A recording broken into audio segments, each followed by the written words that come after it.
हर गुजरता दिन इतिहास बन जाता है और जाते जाते कुछ नया सिखा जाता है। अब साल 2020 को ही ले लीजिए। कोविड-19, corona virus, vaccine, quarantine, lockdown और ना जाने ऐसे कितने शब्दों ने हमारी ज़िंदगी में अपनी अनचाही जगह बना ली थी।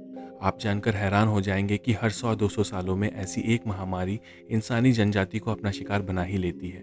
फिर चाहे वो 1918 में आई स्पेनिश फ्लू हो या फिर 14वीं शताब्दी में आई ब्यूबोनिक प्लेग, जो आगे चलकर निमोनिया प्लेग बन गई और जिसे ब्लैक डेथ भी कहा जाने लगा। तकरीबन साल 1346 से लेकर 1351 के बीच यूरोप की आधी से ज़्यादा जनसंख्या का सफाया हो गया और इन सभी मरने वालों में एक तरह के लक्षण पाए गए। इनमें से अधिकतर लोगों के गर्दन पर और आम पेट के नीचे काली गांठें बन जाती, जो धीरे धीरे सूज जाती और फट के काली पस की तरह बह जाती।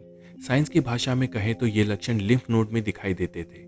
इतना ही नहीं, इन सभी को बहुत तेज बुखार होता, खांसी जुकाम होता, ठंड लगती और कई बार तो खांसी के साथ खून भी निकलता। एक अनुसंधान के अनुसार तकरीबन 25 मिलियन लोग यानी कि 2.5 करोड़ लोग इसका शिकार हुए थे और कहा तो ये भी जाता है कि इसकी असली मृत्यु दर यानी कि डेथ रेट 220 मिलियन भी हो सकती है।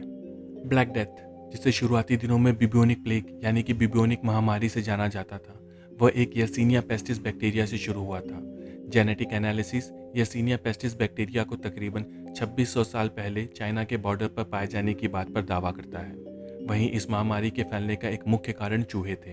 काले चूहों पर रहने वाले छोटे छोटे पिस्सू यानी कि पैरासाइटिक फ्ली की वजह से ये महामारी एक देश से दूसरे देशों में फैली। दक्षिण फ्रांस के मार्टिग्यूज में साल 1720 से लेकर साल 1721 के बीच कई सामूहिक कब्रें मिली और इन कब्र के सभी कंकालों में ब्यूबोनिक प्लेग के लिए जिम्मेदार बैक्टीरिया यर्सीनिया पेस्टिस के सबूत थे। हम ये नहीं बता सकते कि ब्यूबोनिक प्लेग का पहला शिकार कब, कौन और कैसे हुआ था, पर माना जाए तो 1340 से शुरू हुए इस महामारी को पूरी तरह से खत्म होते होते 2 शताब्दी यानी कि 200 साल से ज़्यादा का समय लग गया। हालांकि 14वीं शताब्दी में इस महामारी का खतरनाक कहर केवल कुछ सालों का ही था। इसने 5 सालों में 1/3 यूरोप की पॉपुलेशन को खत्म कर दिया।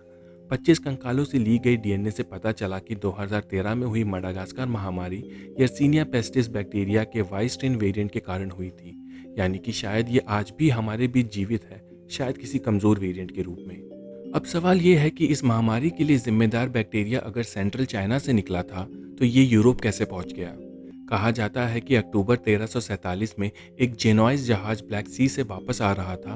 उसमें मौजूद संक्रमित चूहों पर रहने वाले छोटे छोटे पिस्सू से ये बीमारी फैली। इस बात के सबूत हैं कि एक बार तट पर आने के बाद ये बीमारी मुख्य रूप से निमोनिया प्लेग के रूप में एक व्यक्ति से दूसरे व्यक्ति में फैल गई।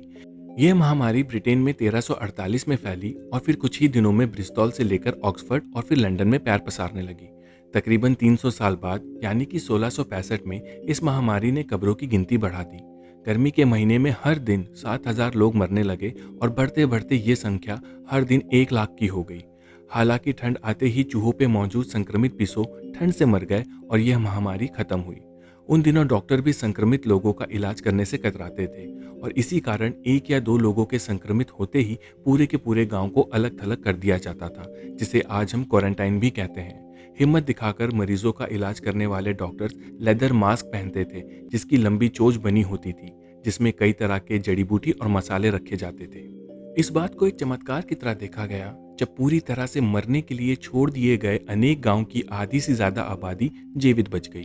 बाद में पता चला कि जीवित बचे लोग संक्रमित लोगों की लाशों को दफनाने और जलाने लगे थे, जिसकी वजह से वे लोग संक्रमित नहीं हो पाए। जमाना कोई भी हो, अंधविश्वास हर जमाने में रहा है और उन दिनों भी लोगों ने इस महामारी को अंधविश्वास के साथ ही जोड़ा था। कई सारे जूइश यानी कि यहूदियों को फांसी दे दी गई, यह कहकर कि उनके द्वारा कुएं से पानी पीने की वजह से यह महामारी शुरू हुई। वहीं कुछ लोगों ने कहा कि संक्रमित लोगों का खून जहरीला हो गया है और फिर उनके शरीर में लीच लगाकर उनका खून चुसवाया गया। लोगों में संक्रमण के लक्षण दिखते ही उन्हें जिंदा भी जला दिया जाता था। साल बीता, सदियां बीती और धीरे धीरे यह महामारी खत्म हो गई, पर जाते जाते ये बता गई कि कुदरत के कहर के आगे किसी की नहीं चलती। और अगर आपको ये वीडियो अच्छी लगी तो इसे लाइक करें, कमेंट करें और चैनल को सब्सक्राइब करना ना भूलें।